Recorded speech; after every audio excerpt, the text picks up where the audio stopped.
ప్రకటన గ్రంథము 13వ అధ్యాయం 18వ వచనం. బుద్ధి గలవాడు మృగము యొక్క సంఖ్యను లెక్కింపనిమ్ము, అది ఒక మనుషుని సంఖ్యయే, ఆ సంఖ్య 666. ఇందులో జ్ఞానము కలదు. ప్రకటన గ్రంథములో చెప్పబడిన అంత్యకాల సంభవములలో ఒక ప్రధానమైన సంభవం ఏమిటంటే, త్వరలోనే ప్రపంచమును ఏలడానికి ఒకానొక భయంకర నియంత రాబోచున్నాడు. ఒక భయంకరమైన నియంత, క్రూరుడు, వాని పేరే ఒక క్రూర మృగమని లేఖనం ప్రస్తావిస్తూ ఉన్నది. క్రూర మృగం వాడెవడు అనంటే ప్రపంచమును ఏలబోచున్నటువంటి రాజాధిరాజు. He is going to govern, rule the whole world, not a part of the world or not greater part of the world, not most of the world, but really literally the whole world he is going to rule. ప్రపంచములోని ఒక భాగం కాదు, ఏదో అధిక భాగం కాదు, మొత్తం ప్రపంచాన్ని వాడు ఏలబోచున్నాడు. ప్రకటన గ్రంథం 13వ అధ్యాయం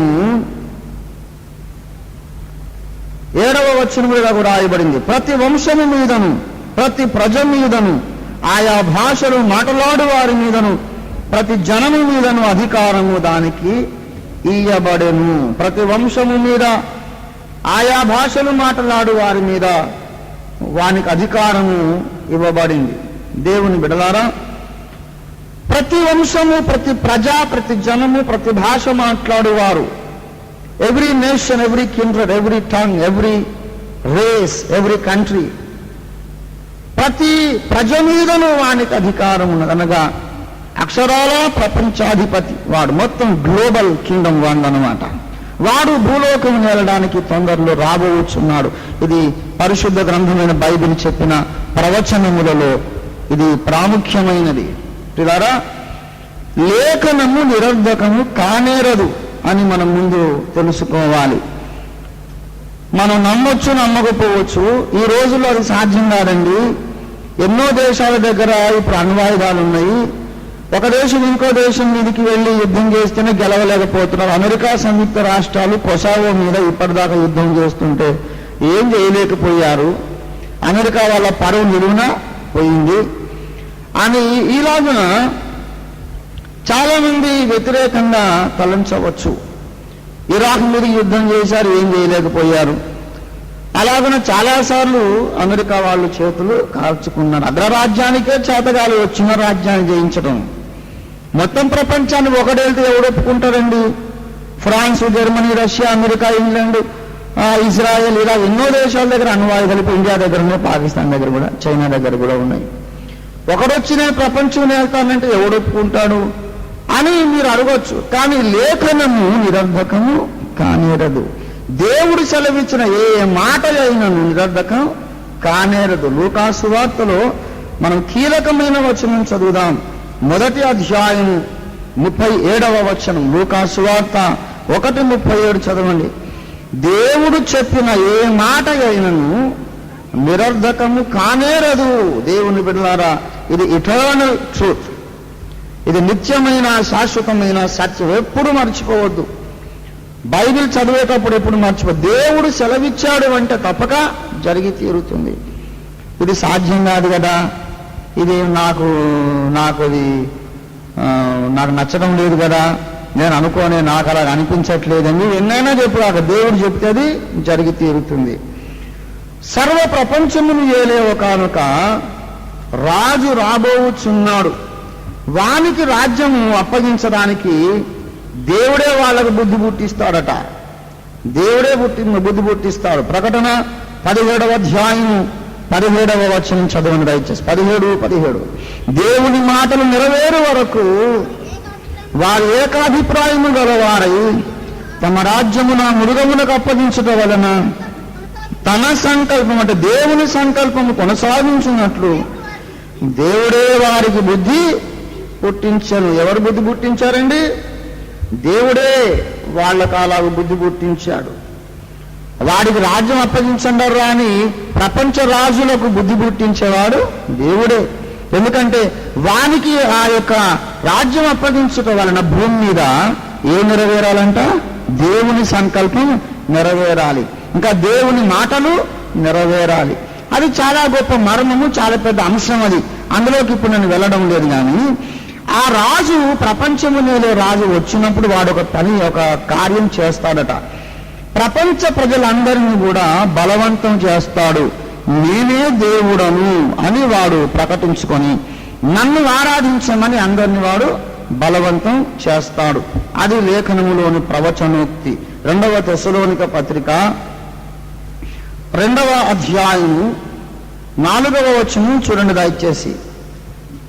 ఏది దేవుడనబడును, ఏది పూజింపబడును, దానంతటిని ఎదిరించుచు దానికంతటికి పైగా వాడు తన్ను తానే హెచ్చించుకొనును, తానే దేవుడని తన్ను కనపరుచుకొనుచు దేవుని ఆలయములో కూర్చుండును.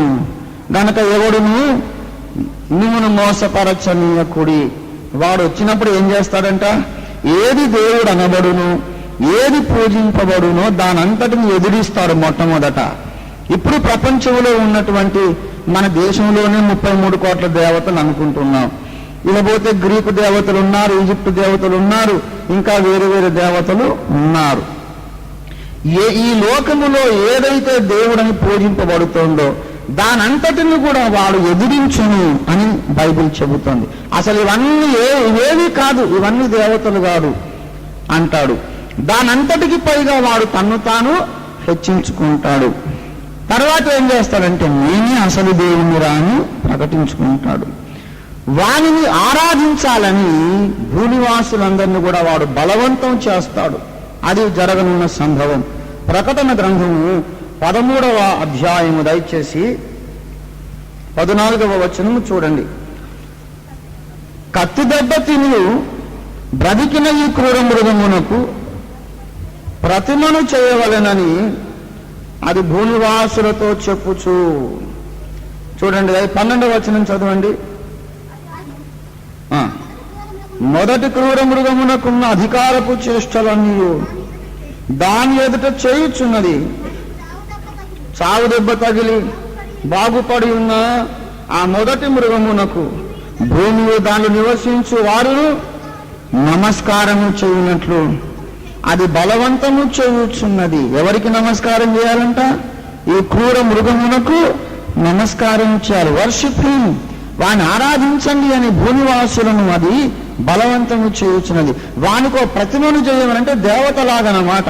వాడే దేవుడు, వాడిని ఆరాధించండి అని భూనివాసులను బలవంతము చేయబోతున్నారు. భూమి మీద ఈ కార్యం జరగబోతోంది. నువ్వు ఏ మతానికి చెందిన, ఏ కులానికి చెందిన, ఏ దేశానికి చెందిన నీ ఇంటికి ప్రపంచ ప్రభుత్వ సైనికులు వస్తారు, వచ్చి నిన్ను బలవంతం చేస్తారు. ఇదిగో ప్రపంచంలో వెలుచున్న రాజు ఉన్నాడు, ఆయనే దేవుడని ఒప్పుకుంటావా లేదా? నువ్వు ఆయనే దేవుడని నువ్వు ఒప్పుకుంటావా లేదా? ఆయన ఆరాధిస్తావా లేదా?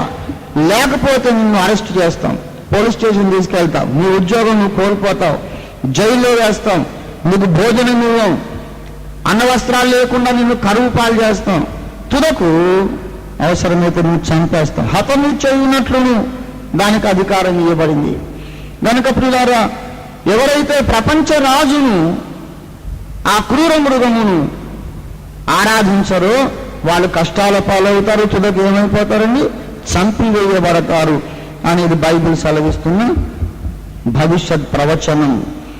ఎవరైతే వాడిని మొక్కడానికి ఇష్టపడ్డారో వాళ్ళ మీద వాడు ఒక గుర్తు వేస్తారండి. అది మన అంశం. దయచేసి ప్రకటన గ్రంథము 13వ అధ్యాయము 16వ వచనం చదవండి దయచేసి. కొద్దివారు గాని, గొప్పవారు గాని, ధనికులు గాని, దరిద్రులు గాని,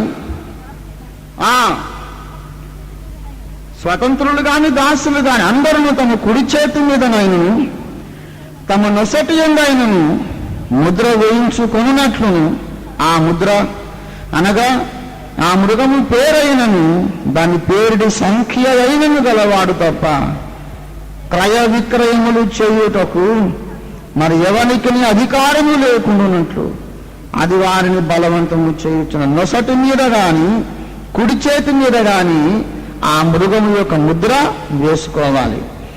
ఆ మృగము యొక్క ముద్ర ఎవరి నొసట గాని, కుడి చేతి మీద గాని లేదో ఎవరి శరీరం మీద ఆ మృగము యొక్క ముద్ర వేయబడలేదో వాళ్ళు అమ్మడానికి కానీ కొనడానికి కానీ అధికారం లేదు. ఏదైనా సరే, కొద్దిపాటి ఉప్పు కూడా నువ్వు కొనుక్కోలేవు. తిండి గింజలు కానీ వస్త్రాలు కానీ ఏదైనా కానీ, ఓ పావుల ఉప్పు అయినా సరే నీకు ఎవరు అమ్మరంటే నువ్వు ఏ వస్తువు కొనడానికి వీల్లేదు, నువ్వే వస్తువు అమ్మడానికి వీల్లేదు. అసలు ప్రపంచంలో పౌరుడివే కాదు, నిన్నెవడు పలకరించడు, నువ్వు చచ్చినా పట్టించుకోడు. సమాజం వెలివేస్తుంది, ప్రభుత్వం హింసిస్తుంది, ఆఖరికి నీకు మరణాపాయం కూడా ఉండనే ఉన్నది. ఆ రోజుల్లో సమాజంలో మనం బ్రతకాలంటే తప్పకుండా మన శరీరం మీద ప్రపంచ రాజుకు చెందిన ఒక ముద్ర ఉండాలి శరీరం మీద. ఇప్పుడు పచ్చబొట్లు బొడిపించుకుంటారు చూశారు, అలాంటి బొట్లు ఏదో ఉంటాయి అన్నమాట, పచ్చబొట్టు లాగా నొసట కానీ లేక కుడి చేతి మీద కానీ. కొంతమంది ఏమో ఏకంగా ఆ ప్రపంచ రాజు యొక్క పేరే పచ్చబొడిపించుకుంటారు. మరికొంతమంది ఆ పేరు కాకపోతే నంబరు వేయించుకోమంటాడు. ఇప్పుడు ఈ నంబర్ను ఆఖరి వచనంలో రాయబడిన మాట 18లో ఈ సంఖ్యను లెక్కించవలసిన అవసరం ఉన్నది. అది అసలు అంశం, టాపిక్ ఇవాళ. ఆ మృగము యొక్క సంఖ్య ఏమిటి? మృగము యొక్క పేరు గల సంఖ్య అన్నాడు. చూడారా, ఆ సంఖ్యను గురించి కొన్ని విషయాలు మనం చెప్పుకున్నాం. మొట్టమొదట ఆ సంఖ్యలో మృగము యొక్క పేరు ఇమిడి ఉన్నది. Point number 1, the name of the beast is woven in to the number 666 666 అనే ముద్రలోనికి, సంఖ్యలోనికి మృగము యొక్క పేరు అల్లిక చేయబడి ఉన్నది. అది మొట్టమొదటి పాయింట్. రెండవ విషయం ఏమిటంటే ఆ మృగము యొక్క సంఖ్య లెక్కించవలసిన అవసరం ఉన్నది. మూడవ విషయం ఏంటంటే ఆ మృగము యొక్క సంఖ్యను లెక్కించడానికి సామాన్యుడు చాలరు, బుద్ధి గలవారే దాన్ని లెక్కించగలుగుతారు. జ్ఞానము గలవాడు అని అర్థం. ఏమండి, మృగము యొక్క సంఖ్యను ఎవరు లెక్కించాలండి? బుద్ధి గలవాడే లెక్కించాలి. మీరు ఇంగ్లీష్ బైబిల్లో చూస్తుంటే హీ దట్ ఈజ్ వైజ్ అని రాయబడి ఉంటుంది. జ్ఞానము కలిగిన వాడెవడో వాడు మృగము యొక్క సంఖ్య లెక్కించను అన్నాడు. నాలుగవ విషయం ఏంటంటే ఈ సంఖ్యలో జ్ఞానం ఉన్నది. There is wisdom in this number. లెక్కించినప్పుడు మళ్ళా అందులో ఏముందంటే ఇందులో జ్ఞానం ఉన్నది. There is wisdom, there is knowledge in this number. ఈ 4 విషయాలు మీరు జ్ఞాపకం పెట్టుకోనండి దయచేసి పిల్లారా. మృగము యొక్క సంఖ్యను లెక్కించని ఇందులో జ్ఞానము కాదు. మొట్టమొదటి విషయం గమనించండి, ఈ సంఖ్యలో మృగము యొక్క ఏమున్నది? పేరున్నది, పేరుంది. మృగము యొక్క పేరు గల సంఖ్య, మృగము యొక్క పేరు గల సంఖ్య. 15వ అధ్యాయం 2వ వచనంలో చదువు. దాని పేరు గల సంఖ్య, దాని పేరు గల సంఖ్య. ఆ సంఖ్యలో దాని పేరు ఉంది. ఇక్కడనే సాతాను తన కుతంత్రము, తన కుయుక్తి, తన వంకర జ్ఞానమంతా ఉపయోగిస్తాడు. ప్రియ దేవుని బిడ్డలారా, మృగము యొక్క పేరు గల సంఖ్య అనంటే కొంతమంది దాన్ని పొరపాటుగా అర్థం చేసుకొని పప్పులో కాలేశారు ప్రపంచ ప్రఖ్యాత వ్యాఖ్యాతలు. కొన్ని ప్రపంచ భాషలలో, ప్రాచీన భాషలలో అక్షరాలే అంకెలు, అక్షరాలే అంకెలు. లాటిన్లో అక్షరాలకే సంఖ్యా విలువలు ఉన్నాయి. ఆల్ఫబెటికల్ ఆర్డర్లో ఉన్న ఆల్ఫబెట్స్కు, అక్షరమాలలో ఉన్న అక్షరాలకు ఏమున్నాయి చెప్పండి? సంఖ్యా విలువలు, న్యూమరిక్ వాల్యూస్ ఉన్నాయి. అలాగే గ్రీకులో కూడా అంతే కథ. హెబ్రీ భాషలో కూడా అదే కథ. కనుక ఇప్పుడు సైతాన్ ఏం చేస్తున్నాడంటే అబద్ధ క్రీస్తు ఎవరో మనము గుర్తుపట్టడం సైతానుకు ఇష్టము లేదు. అంతే కదా. He doesn't want us to recognize the true Antichrist. వాడిని గుర్తుపట్టకుండా మనం ఉంటేనే వానికి లాభం. దొంగను మనం గుర్తుపట్టలేకపోతే అందరికంటే లాభం ఎవరికి? దొంగకి కదా.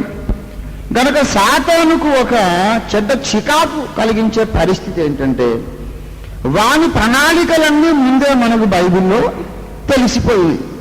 వానికి ఎక్కడలేని చికాకు వేస్తుంది.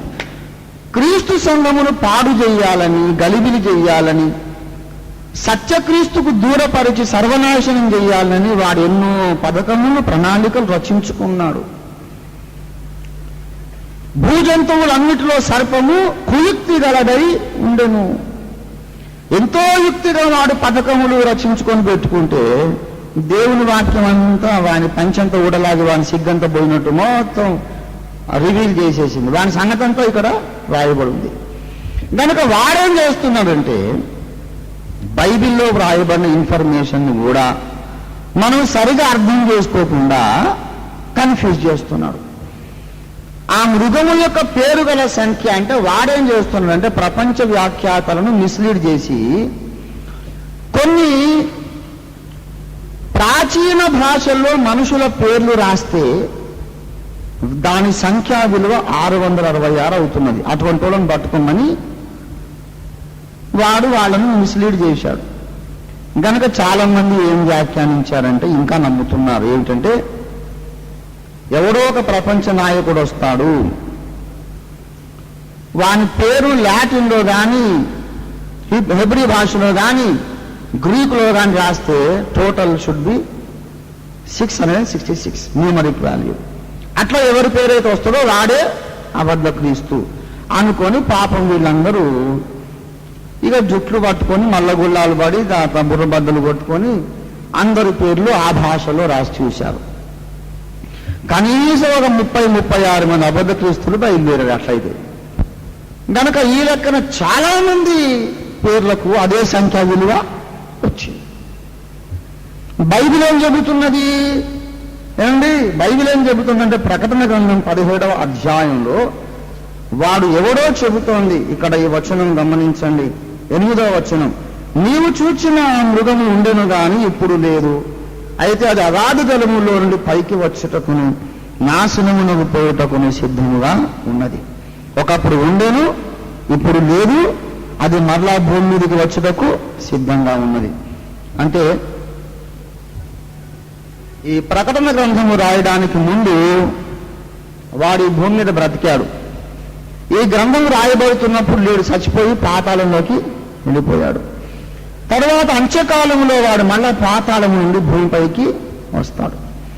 గనక ఎవరై ఉంటారు? ఒకవేళ నీరో చక్రవర్తి, వాని పేరుకు 3 ఆర్లు వచ్చిందిగా సంఖ్యా విలువ, నీరో చక్రవర్తి మళ్ళా అగాధ నుంచి వస్తాడేమో అని కొంతమంది కనిపెట్టుకొని చూస్తున్నారు. హిట్లర్ వస్తాడేమోనని కొంతమంది ఇప్పటికీ సిన్సియర్గా నాతో చెప్పిన వాళ్ళు, నమ్ముతున్న వాళ్ళు ఉన్నారు. హెన్రీ కిస్సింజర్ ఇంకా బ్రతికే ఉన్నాడు, చచ్చిపోలే. ఆయన ఒకప్పుడు ప్రపంచ స్టేట్స్మన్ గా గుర్తింపు పొందాడు. అన్ని దేశముల వారు గౌరవించిన ప్రపంచ రాజనీతిజ్ఞుడు, అమెరికన్ స్టేట్స్మన్ హెన్రీ కిస్సింజర్. అతడు మరల అంత్యకాలములో ప్రపంచ ప్రాముఖ్యతలోనికి ఆయన వచ్చి కేంద్ర స్థానంలోకి వచ్చి అతడే ప్రభుత్వం స్థాపిస్తాడేమోనని ఇంకా నమ్ముతున్న బైబిల్ పండితులు ఉన్నారు. చూడండి, ఆ పేరు డైరెక్ట్ గా రాస్తే ఆర్ అంటే ఒక అక్షరము, ఎన్ అంటే ఒక అంకె, జే అంటే ఒక అంకె, ఈ అంకెలన్నిటికీ ఉండే సంఖ్య రాయడానికి జ్ఞానము గలవాడు ఎందుకు అవసరం లేదు. అది డైరెక్ట్ నంబరేనా. ఇప్పుడు NERO అంటే దానికి ఏదో ఒక సంఖ్య, ఎన్ అంటే ఒక అంకె, ఈ అంటే ఒక అంకె, ఆర్ అంటే ఒక అంకె, ఓ అంటే పేరు అనుకొని చదివితే మీరు, నంబర్ అనుకొని చదివితే 666. డైరెక్ట్ కనబడుతుంది కళ్ళకది. అందులో క్యాల్కులేషన్ ఏమీ లేదు. అందులో మన లోతుకు ఇందులో జ్ఞానము గలదన్నాడు. అందులో ఏం జ్ఞానం ఉంది? సైతాన్ గాడు చాలా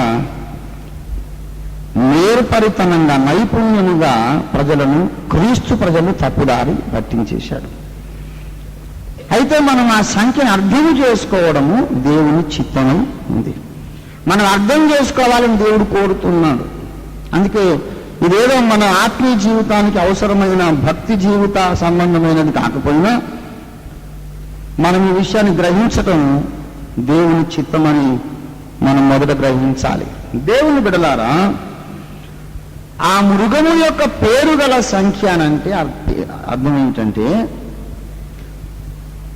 అసలు పేరు అంటే ఏమిటో ముందు మనం ఒకసారి జ్ఞాపకం చేసుకోవాలి. పేరు అనగా స్వభావమని అర్థం, నామము అనగా స్వభావమని అర్థం. లెక్కలేనన్ని సార్లు చెప్పుకున్నాం. నిర్గమకాండం 34వ అధ్యాయం 6వ వచనం. యెహోవా మేఘములో యెహోవా దిగి అక్కడ అతనితో నిలిచి యెహోవా అను నామమును ప్రకటించెను. ఆ యెహోవా అతని దాటి వెళ్ళుచు యెహోవా కనికరమును, దయా, దీర్ఘశాంతము, విస్తారమైన కృపా సత్యములు గల దేవుడైన యెహోవా, ఆయన 1000 మందికి కృపను చూపుచు క్షమించును గాని ఏమాత్రమును దోషులను నిర్దోషులను ఎంచక. చాలమ్మా. ఇదంతా ఏమిటి? యెహోవా విస్తారమైన కృప, కనికరము, సత్యము, దీర్ఘశాంతము కలిగిన వాడు. ఇదంతా ఏమిటి?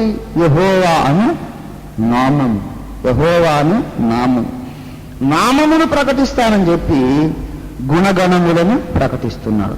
అనగా గుణగణములే నామము అనేది మనం నేర్చుకోవాల్సిన మొట్టమొదటి సత్యం. నిర్గమకాండం 33లో అయితే ఇంకా అక్కడ కూడా ఈ మాట ఇంకా డైరెక్ట్ గా వ్రాయబడి ఉంది. దయచేసి చూడండి. 33వ అధ్యాయం 18వ వచనం చదవండి. దయచేసి నీ మహిమను నాకు చూపుమని ప్రార్థన చేయగా ఆయన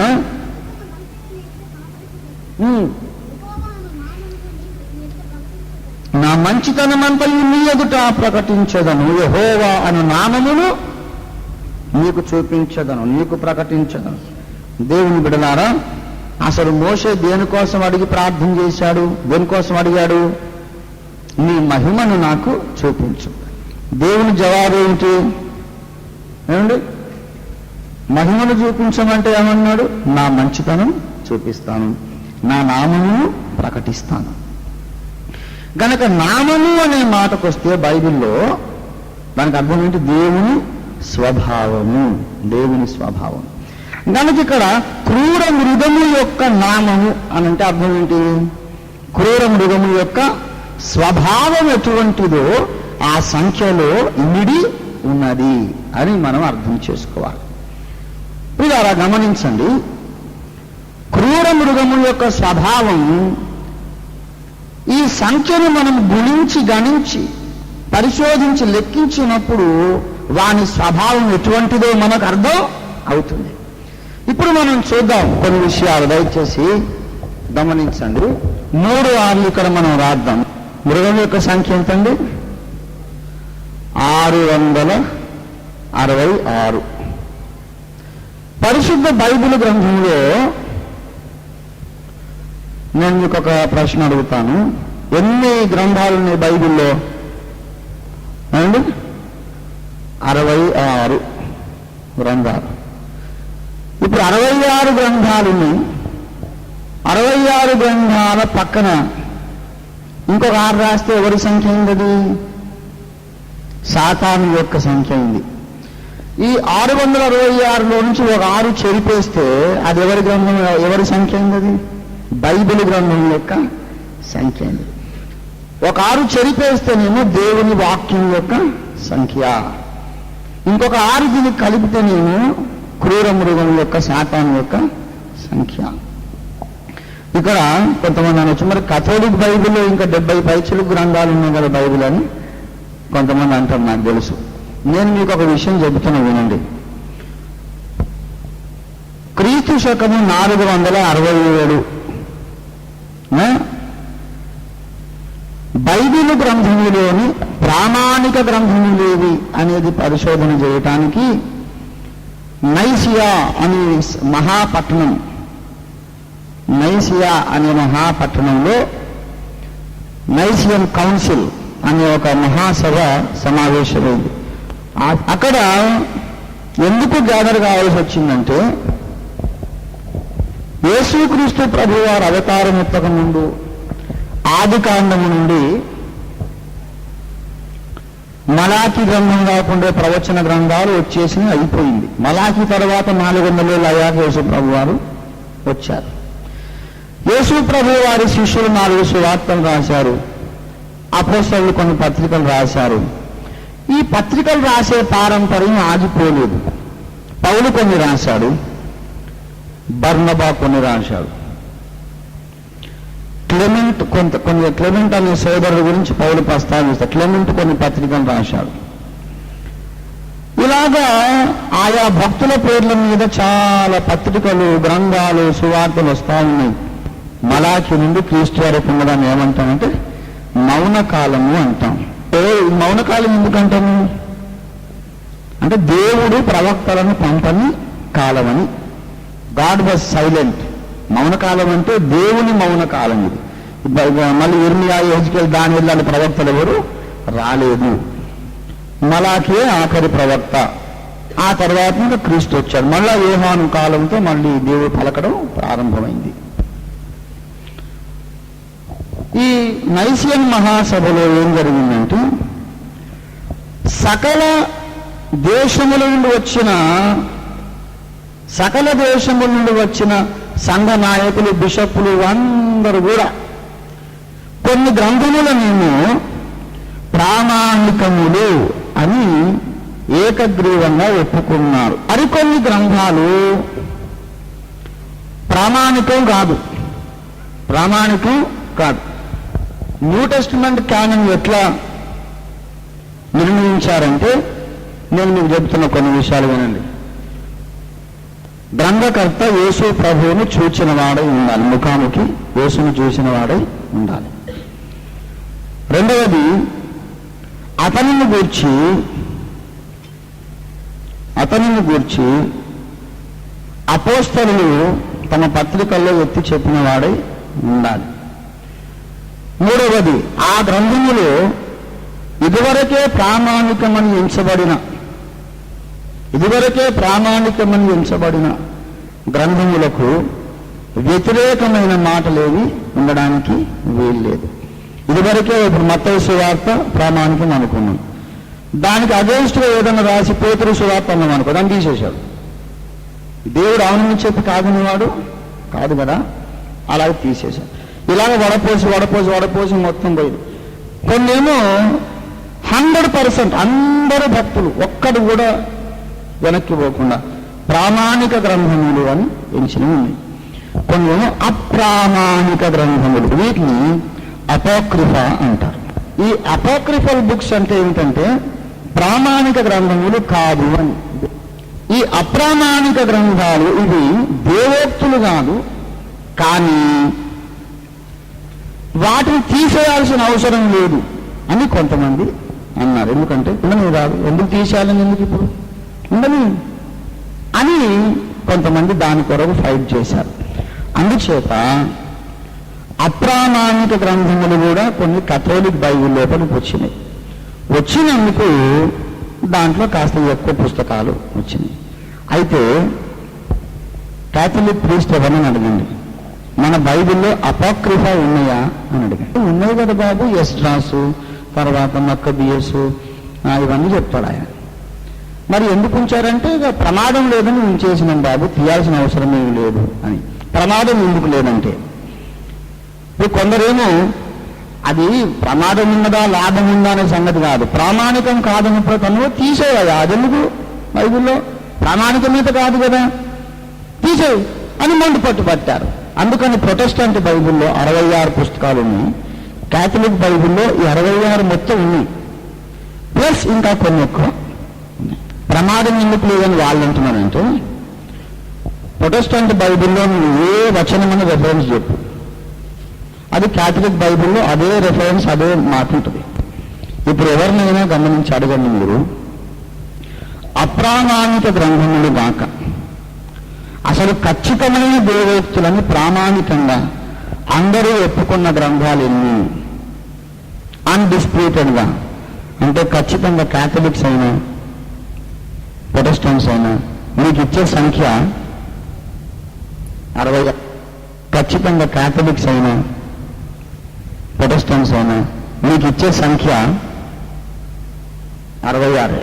అందరూ కలిసి అంగీకరించిన గ్రంథం దేవోక్తుల యొక్క ప్రామాణిక నంబర్ ఏంటంటే, ప్రామాణికమైన దేవోక్తుల సంఖ్య ఎంత?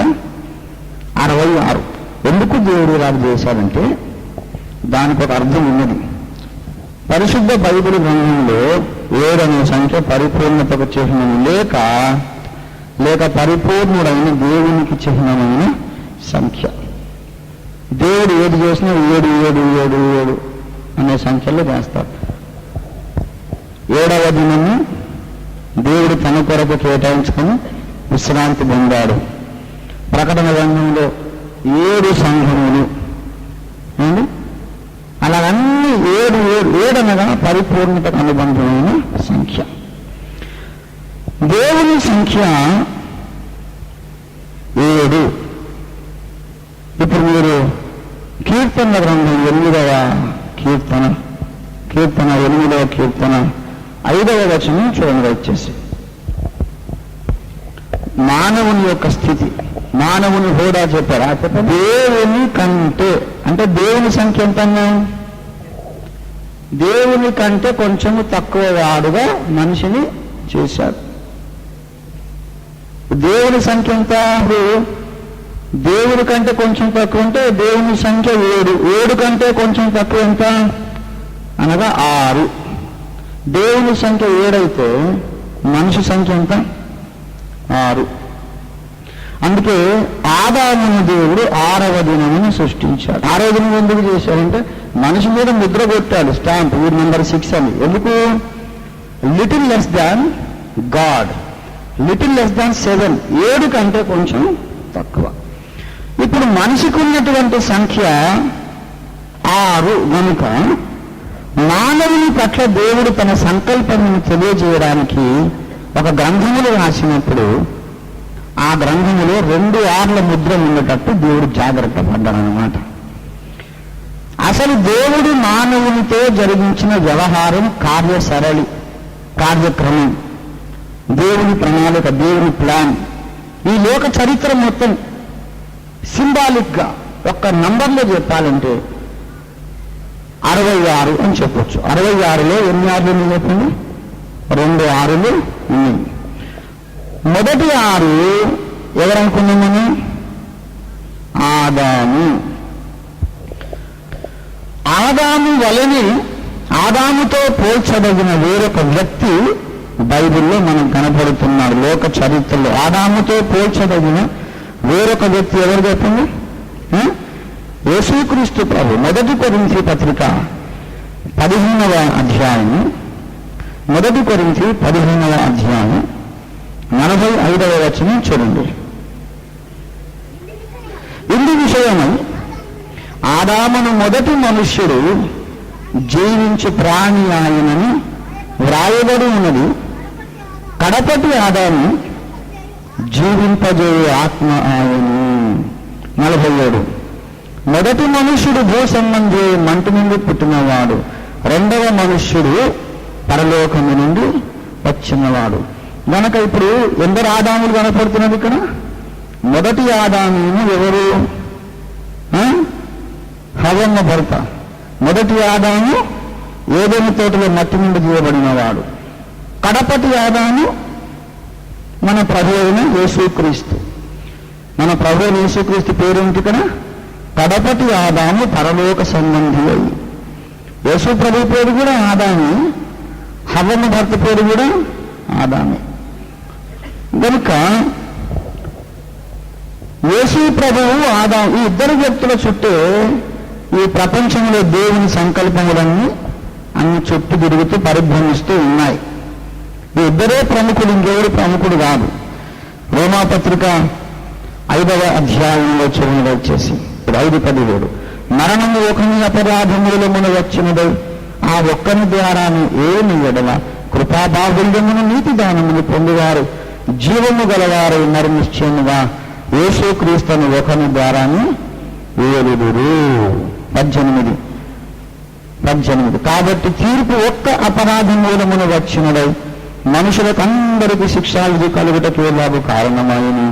అలాగే ఒక్క పుణ్యకార్యం వలన కృపాదానము మనుషులకు అందరికీ జీవప్రదమైన నీతి విధింపబడటకు కారణమాయను. 19, ఒక మనిషిని అవిధేయత వలన అనేకులు పాపులుగా ఎలాగూ చేయబడరు, అలాగే ఒక్కని విధేయత వలన అనేకులు నీతిమంతులుగా చేయబడదురు. ఒకని అవిధేయత వలన అందరూ అపరాధులయ్యారు, ఒక్కని విధేయత వలన అందరూ దేవుని యొక్క రక్షణలోకి వస్తే అనేకులు నీతిమంతులుగా చేయబడతారు. కనుక అందరినీ పాపులుగా చేసిన ఒకడెవరు? ఆదాము. అందరినీ నీతిమంతులుగా చేస్తున్న ఒకడెవరు? యేసుక్రీస్తు. ఆయన ఈయన 2 ఆరులే. ఇప్పుడు మొదటి 6 ఆదాము, రెండవ 6 ఎవరండి? అయితే క్రీస్తు ప్రభు 6 ఎట్లయింది? మరి దేవుడు కదా. అయితే అవతారం ఎత్తకుండా ఆయన దేవుడు, ఆయన నంబర్లు 7 అయితే కొంచెం తగ్గించుకున్నాడు. ఫిలిప్పీ పత్రికలో చెప్పింది 7-1 అన్నమాట. 6వ వచనం, ఆయన దేవుని స్వరూపము కలిగిన వాడై ఉండి దేవునితో సమానముగా ఉండుట విడిచిపెట్టకూడని భాగ్యమని ఎంచక మనుష్యుల పోలికగా పుట్టి దాసుని స్వరూపం ధరించుకున్నాడు. అనగా ఒకప్పుడు ఆయన ఎక్కడున్నాడు? దేవునితో సమానమైన హోదాలో ఉన్నాడు. అనగా దేవుని నంబర్ ఎంత? 7. అవతారం ఎత్తడి నుండి యేసయ్య నంబర్ కూడా 7. అయితే తను తాను తగ్గించుకొని ఎవరి పోలికగా పుట్టాడు? మనుషుల పోలికగా. అంటే 7లో ఉన్న ఆయన మనుషుల పోలికగా పుట్టి ఎంత అయింది? ఇప్పుడు 6 అయ్యాడు. అందుకే ఆయన పేరు మళ్ళా ఇప్పుడు ఏమైంది? ఆదాము అన్నాడు అన్నమాట. అవతారం ఎత్తడి నుండి ఆదాము కాదు ఆయన. అవతారం ఎత్తడి నుండి యేసయ్య నంబర్ ఎంత? 6 కాదు, 7. 7 నుండి కొంచెం తగ్గించుకొని ఆయన 6 అయ్యాడు. ఈ రెండవ 6 ఎవరంటే క్రీస్తు ప్రభువు, మన ప్రభు అయిన క్రీస్తు యేసు. దేవుని చేత సృష్టింపబడిన మొదటి వారు పాపము చేసి తన మహిమను పోగొట్టుకొని నిత్య నాశనమునకు పాత్రుడు అయ్యాడు. దేవుని చేత పంపబడిన రెండవ 6 ఈ భూమి మీదకి వచ్చి యజ్ఞముగా మరణించి లేచి ఈ మొదటి 6 అతని కుటుంబాన్ని మరల మహిమలోనికి విమోచించి తీసుకొచ్చాడు.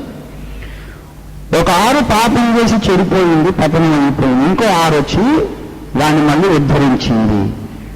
That is the total story of the Bible.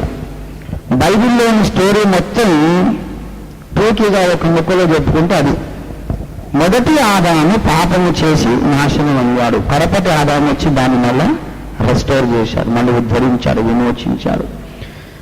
ఈ ఆదాము పేరు, హవ్వ భర్త పేరు, ఏదైనా తోటలో ఉన్న మొదటి మనిషి పేరు ఏం పేరు? మొదటి ఆదాము అన్నాడు.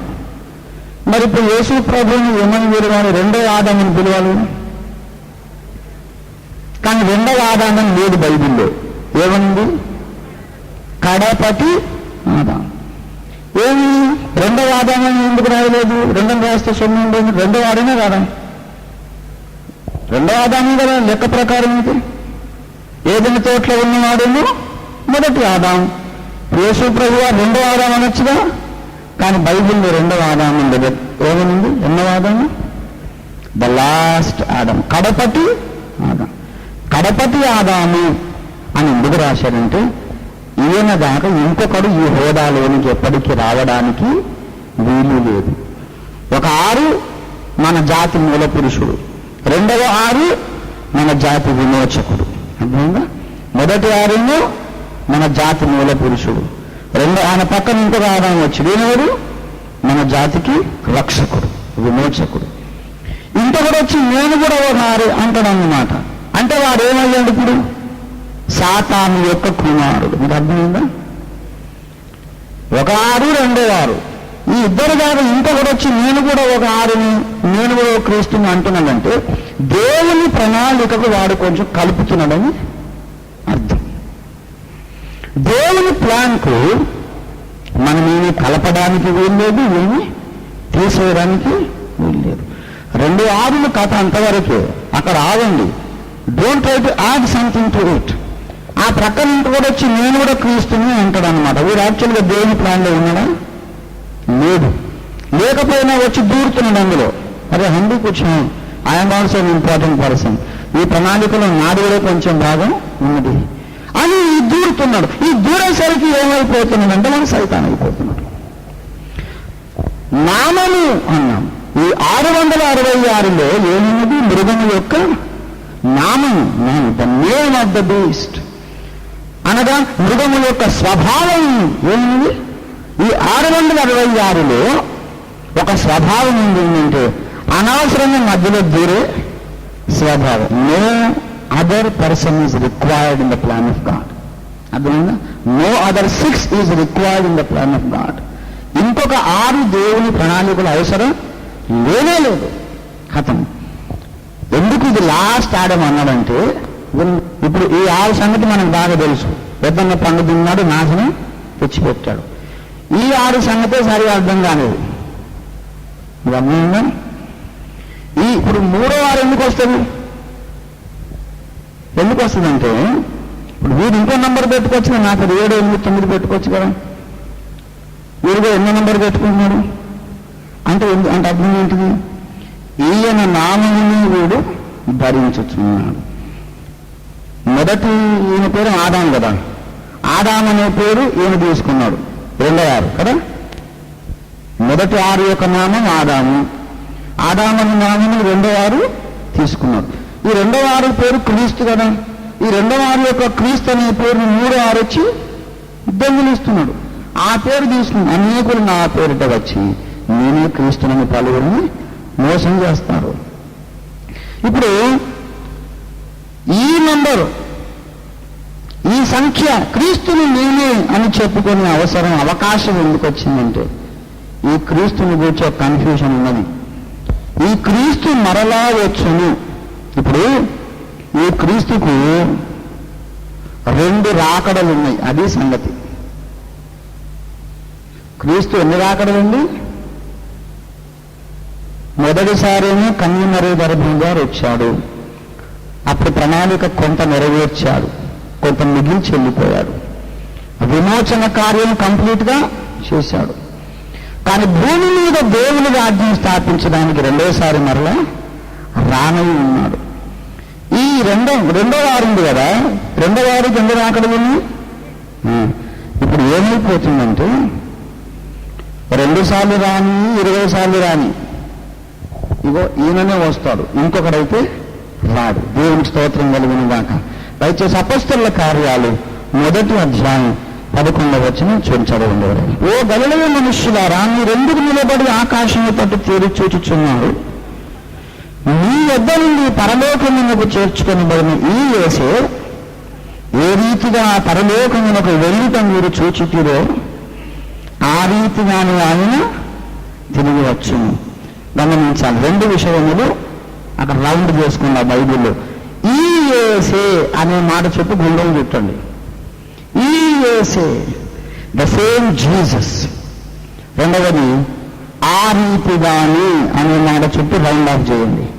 In like manner. ఏ యేసు వచ్చును? ఆ యేసే. ఏ యేసు? ఇప్పుడు మీ దగ్గర నుండి పరమునకు చేర్చుకునబడిన ఈ యేసే. అంటే ఏ యేసు? కన్యమరియు గర్భములో శరీరము దాల్చిన యేసు, శిలువ మీద వ్రేలాడి మరణించి తిరిగి లేచిన యేసు. ఆ యేసే మరలా వచ్చును కానీ కొత్త యేసు రాడు. There is no need for another person coming and calling himself Christ. ఇంకొకటి ఎవడన్నా వచ్చి హంబి క్రైస్ట్ అన్నాడంటే డెఫినెట్లీ ఇట్ ఈస్ సేటన్. దాంట్లో ఇంకా మళ్ళీ మనకు అనుమానం లేదు. ఇంకొకరు రాడు, ఈ యేసే వస్తాడు. ఇప్పుడు మనం ఎదురు చూస్తాం. ఎవరి కొరకు ఎదురు చూస్తున్నాం? పాత యేసు కొరకు ఎదురు చూస్తున్నాం. దేవుని స్తోత్రం కలిగిన దాకా. ఏ యేసు కొరకు? శిలువపై వేలాడిన ఆ యేసు కొరకు. ముళ్ళ కిరీటము, కాళ్ళు చేతులు మూకులు కట్టబడి వేలాడదీయబడిన ఆ యేసు కొరకు. శిలువలో మన కొరకు మరణించిన ఆ యేసు కొరకు. 3 రోజులను సమాధిని గెలిచి లేచిన ఆ యేసు కొరకు మనం ఈనాడు ఎదురు చూస్తున్నాం. కానీ ఇంతకంటే ముందు ఇంకొకటి ఎవరు వస్తాడో ఎదురు చేసేదేమి లేనే లేదు. యేసయ్య మధ్యాకాశానికి రాకముందు ఇంకెవరన్నా వస్తారని ఎదురు చూడాలి. మనం ఎవరి కొరకు ఎదురు చూస్తున్నాం? We are waiting for the crucified and resurrected Jesus Christ. The same Jesus, the same Jesus, ఆయనే వస్తాడు. ఇంకెవరు రావడానికి వీళ్ళు. ఇంకెవడన్నా ఆయన దాకా శిలువ మీద వేలాడిన వాడు దాకా ఇంకొకటి ఎవరన్నా వస్తాడు అన్నగానే అది ఎన్నో ఆరు, అది 3వ 6. అది ఎవరి సంఖ్య? మృగముల యొక్క సంఖ్య. Beware of it. మరణించి తిరిగి లేచి పరలోకమునకు ఆనాడు వెళ్ళిపోయిన ఆ యేసు తప్ప ఇంకొకటి ఎవరన్నా వచ్చి నేను ప్రముఖుడిని చెప్పడానికి వీలు లేదు. చెబితే మనం ఒప్పుకోవడానికి వాడు చెబితే వాని సంఖ్య 666. ఒప్పుకుంటే నీ ముఖం మీదకి ఆ సంఖ్య వచ్చేసినట్టు. ఏమొచ్చేసినట్టు? 666 ముద్ర వచ్చేసినట్టు ముఖం. జాగ్రత్త. మనకు సస్తే కూడా ఒప్పుకోవద్దు. అరే ఎవ్వరు రాడు రాబోయ్, ఆనాడు చనిపోయిన మరియ కుమారుడు వస్తాడంతే. దేవుని స్తోత్రం కలిగినగా. హల్లెలూయా, హల్లెలూయా. కనుక దేవుని బిడ్డలారా, ఆ యేసే వచ్చును. మన ఏ రీతిగా వచ్చును? ఏ రీతిగా?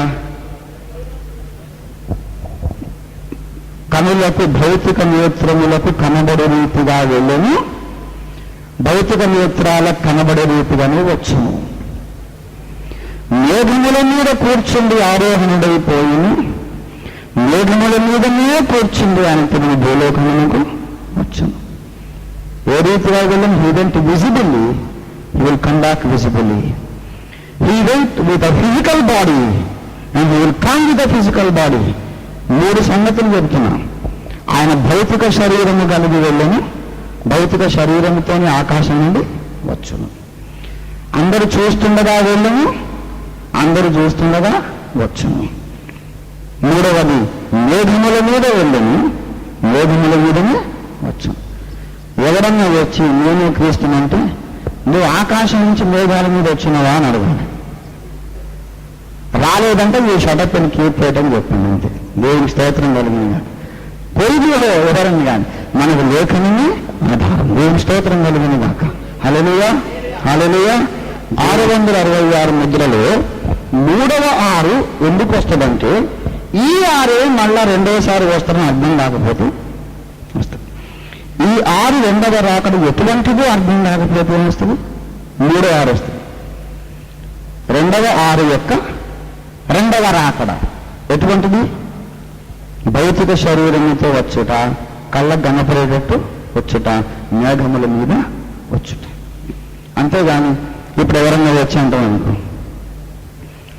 యేసు 2వసారి వచ్చాడు కానీ ఆత్మరూపుగా వచ్చాడు, నా లోపలికి వచ్చాడు అంటే అట్లా వస్తాడని బైబిల్లో ఉందా? ఏమనుంది? ఏ రీతిగా వెళ్ళాను ఆ రీతిగా.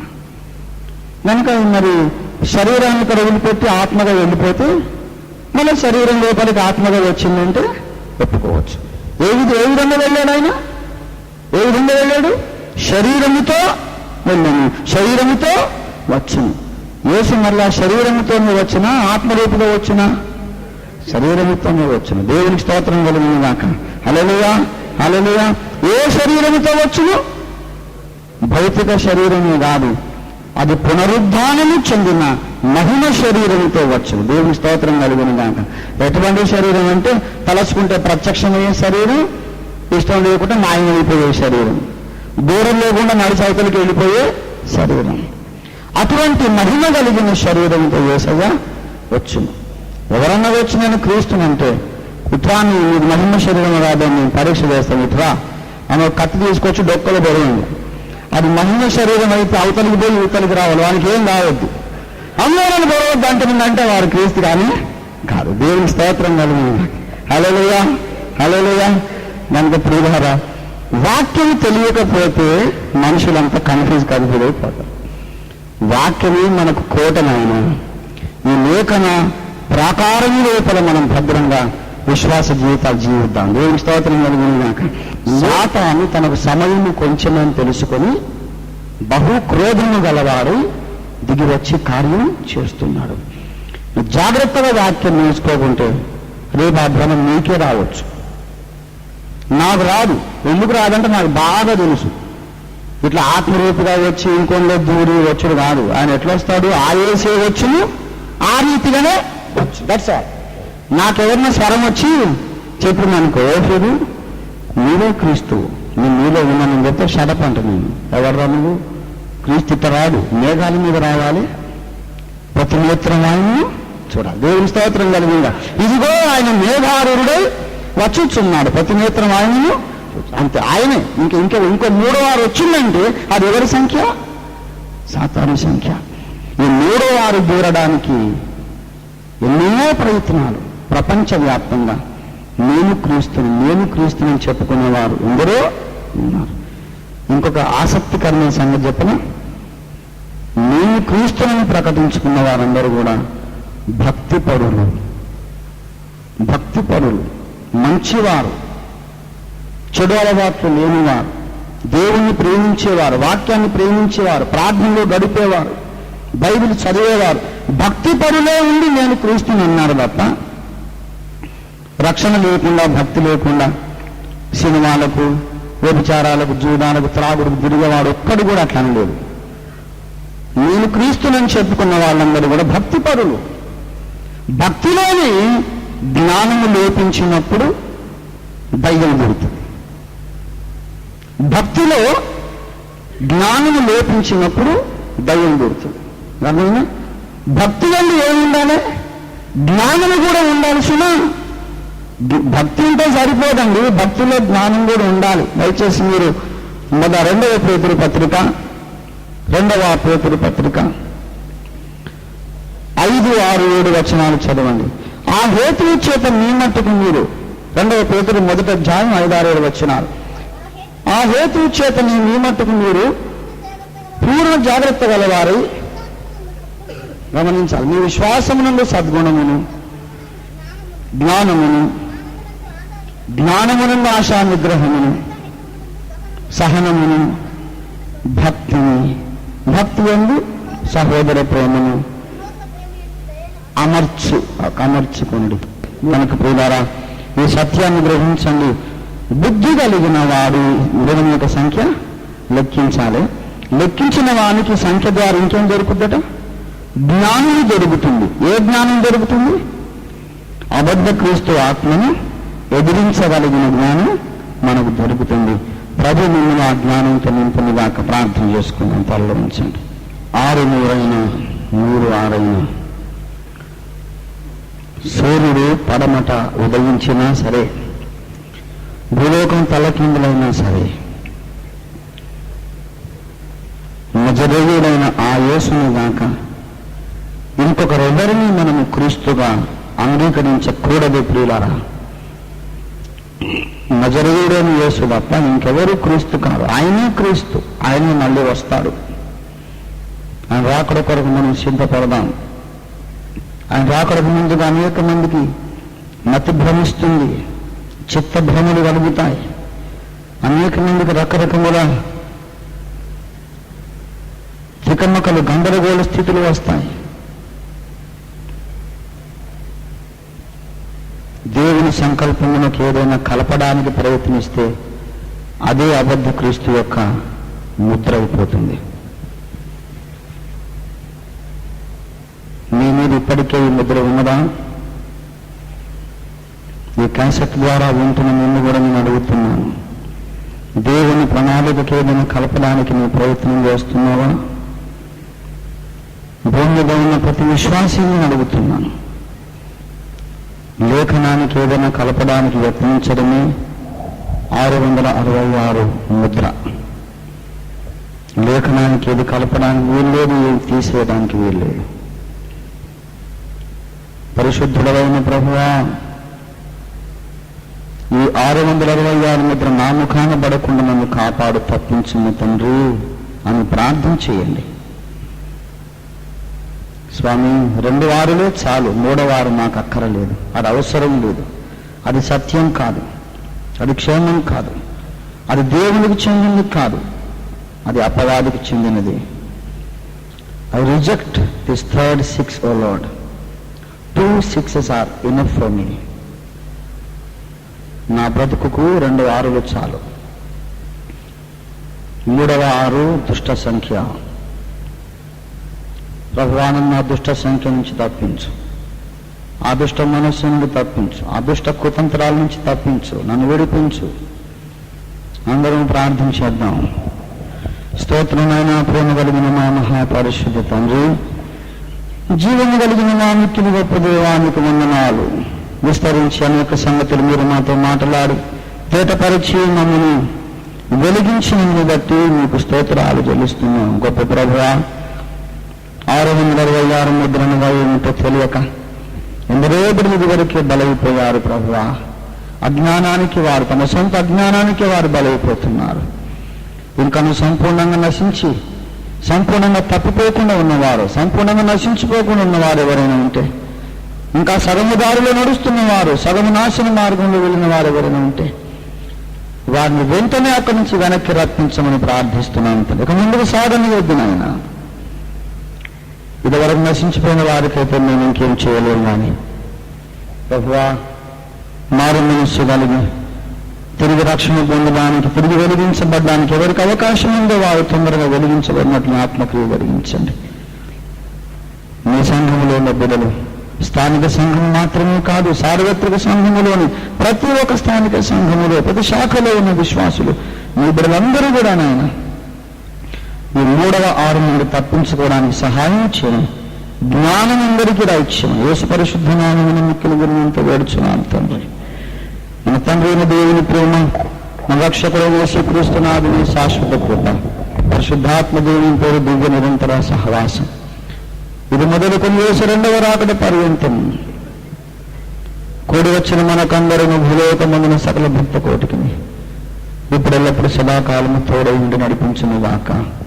ఆమేన్. యేసు రక్తమే జయం, ప్రభు యేసు రక్తమునకే జయం, ప్రభు యేసు నామమునకే సంపూర్ణ విజయం కలుగును గాక.